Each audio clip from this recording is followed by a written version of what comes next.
কয়েক সপ্তাহের মধ্যে দেশে ফিরবেন বিএনপির ভারপ্রাপ্ত চেয়ারম্যান তারেক রহমান। বৃহস্পতিবার আবারও এমন তথ্য দিয়েছেন দলটির স্থায়ী কমিটির সদস্য ডাক্তার জাহিদ হোসেন। এদিকে জুলাই সনদ নিয়ে বিচার বিভাগের মতামত নেওয়া প্রয়োজন বলে মনে করেন আরেক নেতা সালাউদ্দিন আহমেদ। আরও জানাচ্ছেন মহিলা ইসলাম।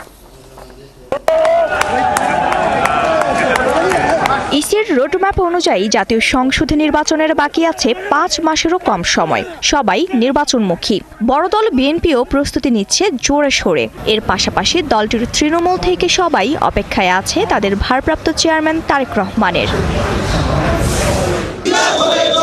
ডিপ্লোমা ফার্মাসিস্ট অ্যাসোসিয়েশনের নবনির্বাচিত সদস্যদের নিয়ে বিএনপির প্রতিষ্ঠাতা ও সাবেক রাষ্ট্রপতি জিয়াউর রহমানের সমাধিতে শ্রদ্ধা জানাতে যান দলটির স্থায়ী কমিটির সদস্য ডাক্তার AZM জাহিদ হোসেন।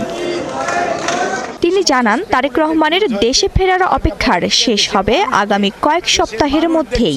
কয়েক সপ্তাহের মধ্যে ইনশাআল্লাহ তারেক রহমান এসে বিএনপির নির্বাচনী প্রক্রিয়া নয়, গণতন্ত্র পুনরুদ্ধারের শেষ লগ্ন সেটির নেতৃত্ব দিবেন। এদিকে সুপ্রিম কোর্ট বার মিলনায়তনে আইন শিক্ষার্থীদের এক অনুষ্ঠানে পিআরএ নিয়ে কথা বলেন বিএনপির স্থায়ী কমিটির সদস্য সালাউদ্দিন।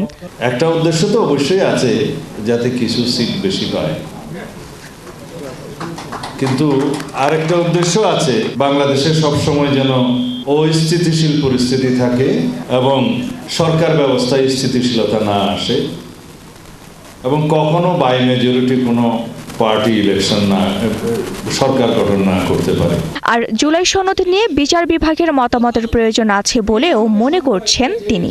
আগেই একটু মতামত নেই, তারপরে যদি সুপ্রিম কোর্ট মনে করে যে ডক্ট্রিন অফ নেসেসিটি অনুসারে এই ডকুমেন্টটা আমরা ধারণ করতে পারি একটা ন্যাশনাল ইউনিটি হিসেবে, একটা ন্যাশনাল কনসেনসাস হিসেবে, ব্রডার কনসেনসাস হিসেবে আমরা নিতে পারি, তবে it should be considered in the next parliament. তিনি আরও বলেন, কোনো রাজনৈতিক দলের ইচ্ছায় জাতিকে সংকটে ফেলে দেয়া যাবে না। যে কোনো স্বৈরতন্ত্রের উদ্ভব বা ফ্যাসিস্টের উদ্ভব হওয়ার সুযোগ নেই।